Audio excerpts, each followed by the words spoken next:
Atención Colombia, el presidente del Senado advirtió al gobierno que deberá recortar el presupuesto para el año 2025. Pues Efraín Cepeda, presidente del Senado de la República, afirmó que la adopción del presupuesto general de la Nación para el 2025 por decreto pues demuestra la baja capacidad de concertación del actual gobierno nacional.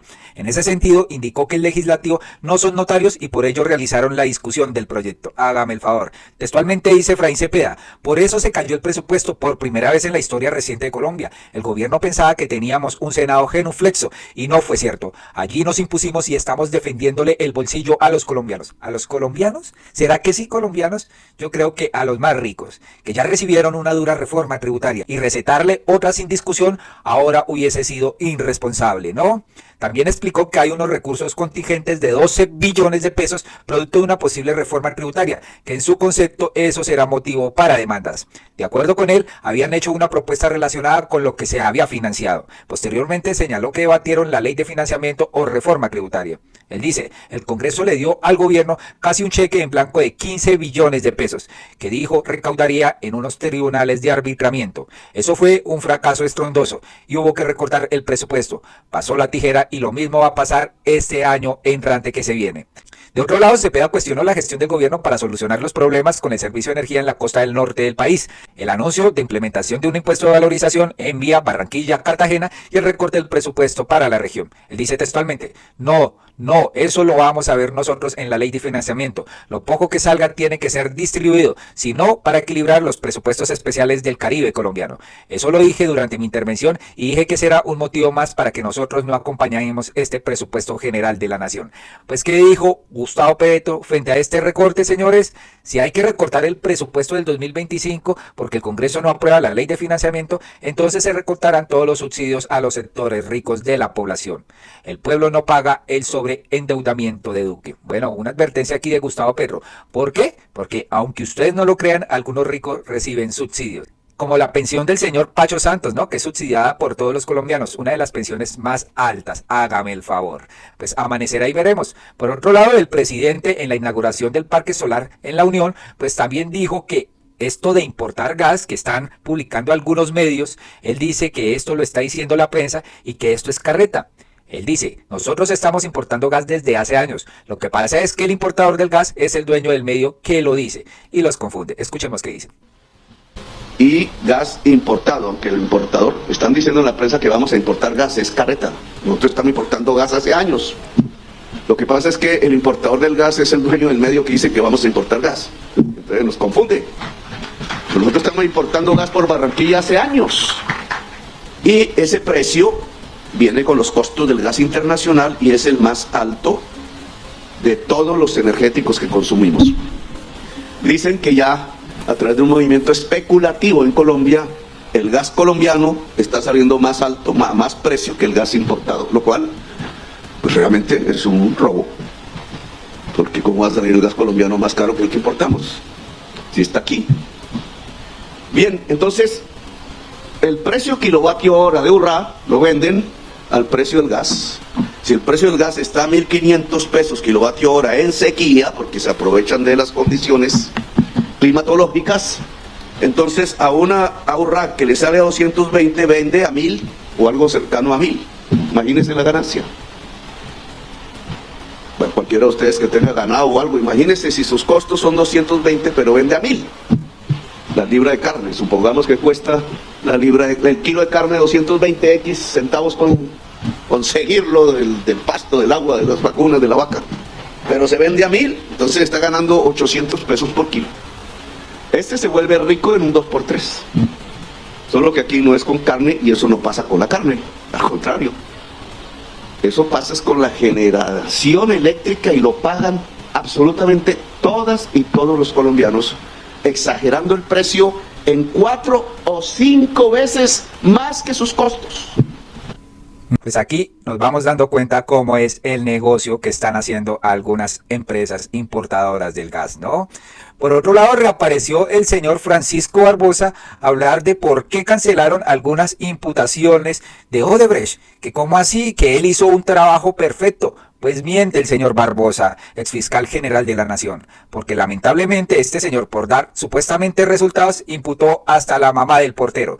Pero señores, definitivamente este señor fracasó con las investigaciones de Odebrecht porque nunca dio realmente con los verdaderos responsables que recibieron el soborno. Y pues frente a esto David Racero lo dice: hace más de un año lo advertimos, Barbosa hizo un circo muy propio de él, imputando porteros, secretarias y empleados de quinto nivel para disimular el encubrimiento a los peces gordos del caso Odebrecht. Fue la estrategia de impunidad más grosera de los tiempos recientes. Hoy la Fiscalía le toca deshacer esas imputaciones pegadas con babas y enfocarse en los verdaderos responsables. Colombia perdió 4 años de justicia con este sujeto, pero su cinismo sigue campeando con sus mascotas. Hágame el favor, señores. Y es que el exfiscal Francisco Barbosa defendió su labor en el caso de Odebrecht, destacando la imputación de cargos a 106 personas como prueba de que el modelo de derecho funcionó. Cuestionó las recientes modificaciones al sistema de imputaciones y exigió una explicación clara sobre los fundamentos jurídicos para su eliminación.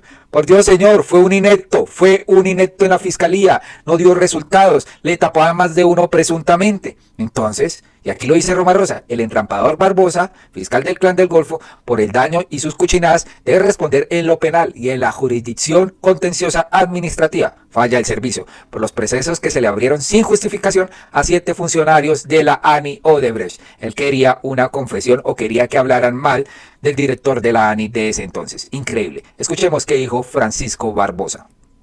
Recibió Odebrecht cuando era fiscal general sin resultados o con pocos resultados. Después de haber construido lo que se construyó, se imputaron a 106 personas. 106 personas, dentro de las cuales incluso hubo personas vinculadas a la clase política tradicional. Entonces a mí no me vengan a decir ahora que no les funciona el modelo de Odebrecht, porque el modelo de Odebrecht sí funcionó. Ahora, que quieren modificarlo para retirar imputaciones, bueno, sí que le expliquen al país por qué van a retirar imputaciones y que le digan al país uno a una de las imputaciones que se retiran cuáles son los fundamentos jurídicos. Porque ustedes son los primeros en decir, y habían dicho y analizado, que la Fiscalía no había hecho nada antes de mi llegada. Hicimos un camino importantísimo en Odebrecht, que cerró la brecha de Odebrecht. Y de repente ahora dicen que no, que estuvo mal hecho porque se imputó a mucha gente. Entonces, ¿qué es lo que está ocurriendo? Más bien que le expliquen al país si hay alguna duda alrededor de eso, por qué van a tener que retirar imputaciones de personas y le expliquen públicamente al país cuáles son las razones. Ahí está un link que incluso creamos en la Fiscalía General de la Nación en su momento, no sé si todavía está, en donde se pueden ver todas las actuaciones de la Fiscalía General de la Nación durante 4 años. A mí que no me venga con la historia que me critica la Fiscalía porque hubo muchos resultados y lo que se requiere es que haya menos resultados. Ay, Dios mío, Francisco Barbosa vive en una nube, señores. Pues acá le dicen al señor: los verdaderos cerebros del entramado criminal creen que la justicia no los va a alcanzar, que equivocados están. Más pronto que tarde, esos criminales desde el más alto nivel tienen que caer. No, señor Barbosa, está cargado del miedo porque el patrón de la mafia, el Matarife, lo puso de fiscal para que le borrara todos los expedientes a él y a todo su combo, incluyendo a Sarmiento. Y se dedicó a darse la gran vida y no le cumplió al Matarife, y fallarle al patrón es grave, señores. Definitivamente aquí Barbosa cree que, pues, él hizo el trabajo muy bien, ¿no? Por otro lado, señores, hubo un congreso de Fenalco y al parecer esto fue como una campaña política para el uribismo y para los de la extrema derecha, porque allá estuvo Vicky Dávila, estuvo Álvaro Uribe Vélez, estuvo Iván Duque, estuvo pues también María Corina Machado como sus estrellas. Hágame el favor. Aquí lo dice una usuaria: increíble en lo que se convirtió Fenalco y su congreso, de un espacio empresarial a un show político, ¿no? Pura burocracia al servicio de unos pocos, abusando del pequeño comerciante. Es increíble, señores, lo que se presenta en Fenalco, ¿no? Y es que nos damos cuenta, empezando por Uribe, miren lo que dijo: el recaudo inferior a 12 billones sería para financiar el año 2025 y las elecciones del 2026. Sin pruebas ni nada, este señor va afirmando eso en el Congreso de Fenalco. Todo para conseguir votos con empleos burocráticos y subsidios sociales engañosos. Hágame el favor, escúchelo y verá. En la exposición de motivos se observa que el recaudo inferior a 12 billones sería para financiar el año 2025 y las elecciones de 2026. Todo para conseguir votos con empleos burocráticos que poco o nada agregan de valor y subsidios sociales engañosos por no ser sostenibles más allá de elecciones. La reforma no se debería aprobar. Colombia no puede permitir que se destruya su alma de emprendimiento privado, que es la gran garantía de la prosperidad democrática. Esta tendencia tributaria está aparejada con un Estado socialista, derrochón, de desgreño e ineficiencia. En los primeros 2 años, esta administración ha sumado 120.000 Ah, aquí rajando del gobierno. Pues aquí le dijo Gustavo Petro, no señor Uribe, la ley de financiamiento es para pagar la deuda de 5.600 millones de dólares que su pupilo Duque nos dejó con el Fondo Monetario Internacional, que se paga solo durante 2 años porque Duque hizo el trato de que se pagaba en el siguiente gobierno, solo porque quiso ayudar a financiar la nómina de los grandes empresarios del país. Hágame el favor, señores. Y estos, supuestamente Duque se creía un economista bravo, ¿no? Pues no, señores, de abogado no pasó. Aquí Paloma Valencia también salió a decir, a los colombianos nos une el sentimiento de amor por Colombia y no vamos a rendirnos. Cuando la gente no está dispuesta a rendirse, no hay cómo derrotarla. Des en cuenta la campaña politiquera que lanzan ellos en el Congreso de FENALCO. ¿Por qué no invitaron a gente del Pacto Histórico? Por ejemplo, a senadores del Pacto Histórico. Increíble. Pues nos une una historia común de muchísimo sufrimiento. Somos ciudadanos que vivimos presos en nuestras propias casas, que sabemos lo que significa que el miedo domine tu vida. Nos une el sentimiento de incertidumbre de un presidente que tiene ocurrencias y caprichos todas las mañanas y pone los sectores económicos en un paredón a ver cuál sobrevive después de una balacera acabando con cada uno. Y nos une el sentimiento de sentirnos hoy al borde del precipicio y de no saber si vamos a poder salir. Lo habla una senadora que gana 48 millones de pesos y que tiene toda la libertad de expresión para movilizarse por toda Colombia, ¿no? Increíble el cinismo de esta gente y cómo posan de sufrimiento, ¿no? Pero yo siento que sobre todo a los colombianos nos une la resiliencia. Nosotros sabemos que aún de las peores crisis hemos salido. Y yo estoy convencida que todos vamos a salir muy mal heridos de un gobierno que ha hecho muchísimo daño, pero que sabemos que este país no está terminado. Y lo que nos tiene que unir es la posibilidad del futuro. Es la posibilidad de que los niños colombianos se quieran quedar en Colombia, la posibilidad de que logremos oportunidades, de que saquemos de la informalidad tantos negocios, de que reactivemos nuestra economía, de que el Estado no siga premiando delincuentes, sino ayudándole a los ciudadanos que trabajan y que se esfuerzan. Yo creo que a los colombianos nos une el sentimiento de que amamos a Colombia y de que no vamos a rendirnos. Y cuando la gente no está dispuesta a rendirse, pues no hay cómo derrotarla. De manera que yo creo que en el fondo a los colombianos nos une el porvenir que vamos a construir, la certeza de que aquí seguiremos y de que Colombia saldrá de la crisis una vez más y que va a brillar un futuro muchísimo mejor en un porvenir muy, muy cerca, porque ya estamos en la cuenta regresiva. Cuenta regresiva, tuvieron el poder 20 años y no hicieron ni mierda, ¿no? Y ahora se demuestran como los salvadores, hágame el favor. Y pues aquí dicen, FENALCO los une y los buenos muchachos también, ¿no? Personas procesadas del antro democrático, digo, del centro democrático. Increíble, señores, pero ahí están pintados. Los colombianos nos unimos para expresarle el asco tan que le tenemos a usted y su familia y su partido político. Corrupción, narcotráfico, contrabando, paramilitarismo, tráfico de influencia, ladrones de cuello blanco y prevaricato. Y por último, Pegasus. Pero ellos se creen los adalíes, pues, de la moral, ¿no? Imputados, todos los que rodean a Álvaro Uribe Vélez. También aquí la señora María Fernanda Cabal con los pilotos de la mafia y demás. Y esto sí no se dice nada, ¿no? Por ejemplo, esta fotografía. Cabal con Pierre García, fugitivo de la justicia, y el señor aquí Ciro Ramírez en la cárcel, ¿no? Pero ellos son los salvadores. Hágame el favor, entonces, ¿quiénes serán los que le causan daño a Colombia? Definitivamente. Es que Gustavo Petro le dijo frente a esto a Uribe de financiar elecciones del 2026, esta reforma tributaria. Dice acá, pues, Gustavo, Uribe, en eso te equivocas. Nosotros no hacemos lo que hacen ustedes. No compramos votos, ¿no? Y por otro lado, también salió la señora Vicky Dávila, periodista candidata, aunque ella dice que es periodista, pues en Revista Semana. Revista Semana es como la plataforma donde vocifera esta señora. Vicky Dávila crea sus propios artículos, señores. Dice aquí en un titular de Revista Semana, el gobierno Petro le ha fallado a las jóvenes. Si no son matones, no les llega el $1.000.000 de ayuda. Los criminales se reproducen como ratas. ¿Por qué es rentable ser criminal en el gobierno Petro? Son palabras de la señora, pues, Vicky Dávila, ¿no? A esto le contesta Alejo Vergel. Dios santo, cuánto odio y basura se debe tener en la cabeza para salir a decir que miles de jóvenes que están tratando de salir de las garras uribistas de la opresión, desigualdad y falta de oportunidades que dejaron, ahora yéndose por el camino de la educación con la ayuda del gobierno, son unos matones. Increíble, señores. Matones los clanes políticos que en esta costa se aliaron con paramilitares y corruptos para acabar con la región.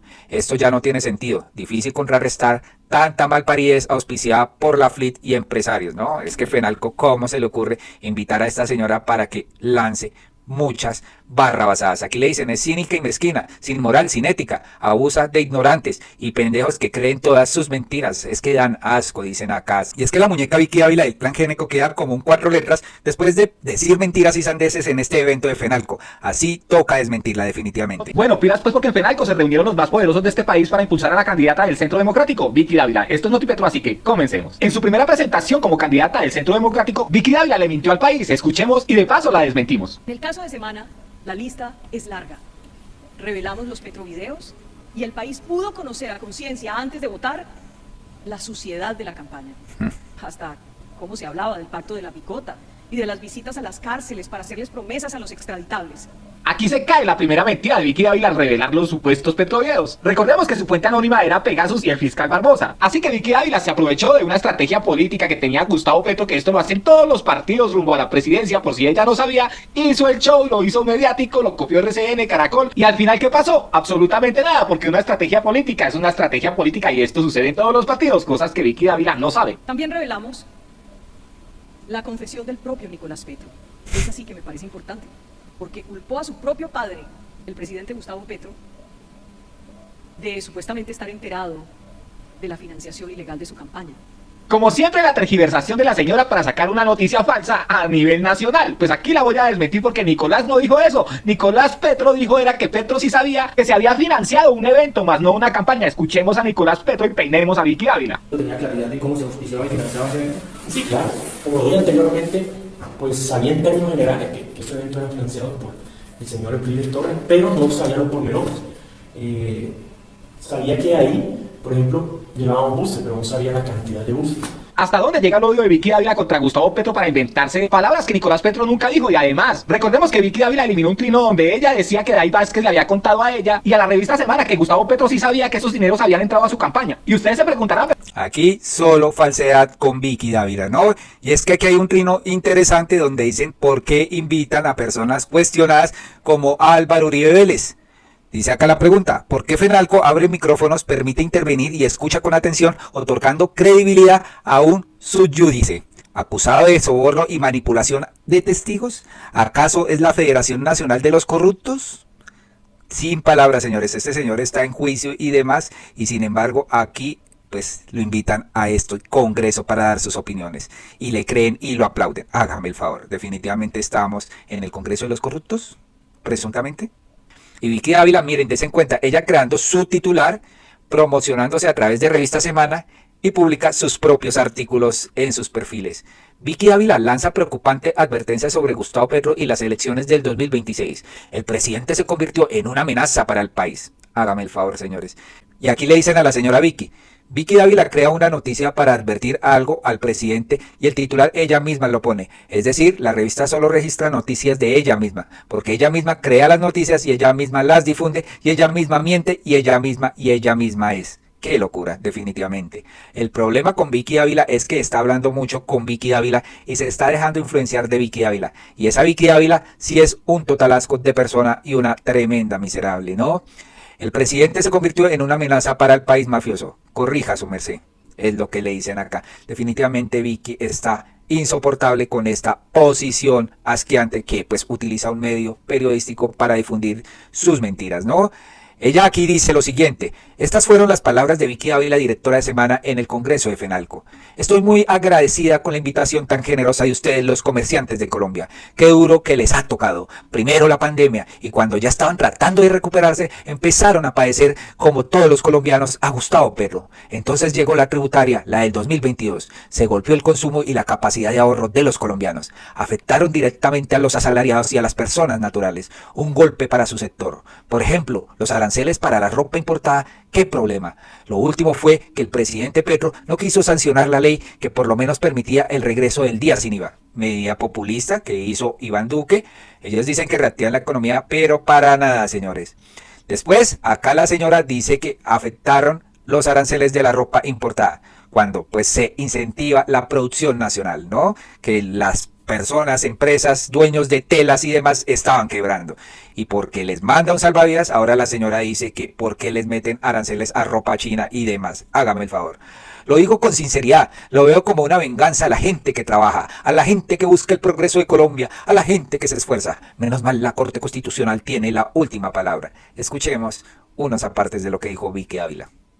Algunos ministros, otros altos funcionarios que según Olmedo López y Sneider Pinilla terminaron cogiendo esa plata de los colombianos para activar una máquina de corrupción que se encargara de comprar congresistas para pasar las reformas del presidente.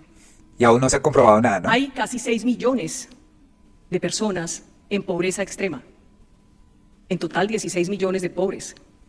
Hombre, gente que no tiene con qué comer. Quieren un trabajo, quieren que les cumplan. Quieren la posibilidad de tener una casa. Les cuento, mi abuela decía... Ella hizo relatos. 1.600.000 personas salieron de la pobreza extrema. Vaya donde Milei, que lo apoyan con sus medidas tributarias y demás. Allá a Milei sí se le incrementó en 11 puntos la pobreza, señores. Más de 5 millones de personas pasaron en 6 meses a pobreza extrema.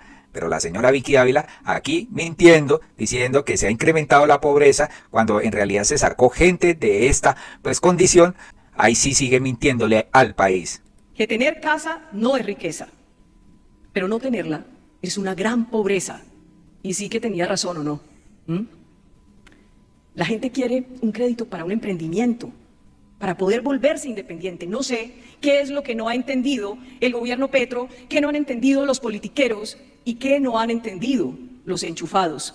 A ver, señora Vicky Ávila, cuando Gustavo Petro estaba buscando supuestamente las inversiones forzosas para que los bancos prestaran créditos a muy baja tasa de interés, ustedes se opusieron y dijeron que iban a robar el ahorro de todos los colombianos, que qué pasaba, que no, que esto no se podía permitir.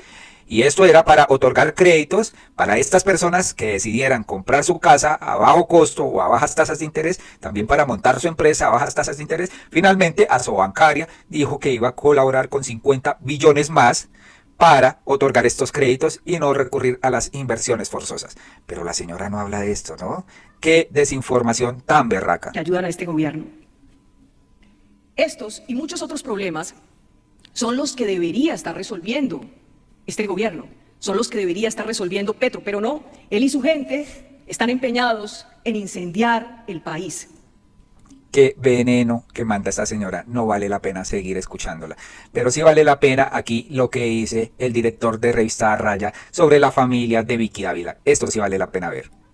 En la tercera investigación sobre el plan Génico, la revista Raya revela que la Fiscalía de Francisco Barbosa clasificó como no prioritaria una investigación por enriquecimiento ilícito que se adelanta contra la esposa de Lucas Génico, Lilo de Génico Zuleta, quien estaría ocultando los bienes del político del Cesar para no pagar la multa que le impuso la Corte Suprema de Justicia por 10.000 millones de pesos por sus actos de corrupción cuando fue gobernador del departamento del Cesar. ¿Quién es Lilo de Génico? Después de los actos de corrupción de Lucas, Lilo pasó a ser la propietaria de la mayoría de bienes que tiene este poderoso plan. Apartamentos en Bogotá, Valledupar y Santa Marta, una empresa ganadera y de transporte, y docenas de acciones en Ecopetrol. Revista Raya revela además una llamada interceptada de la famosa Callita Daza, con quien era la líder de la campaña del expresidente Iván Duque en el Cesar y La Guajira, quien habla con uno de los primos de los Génico, que vive en Italia, al cual apodan el Chula, quien se llama Jacobo Solano Cedechario.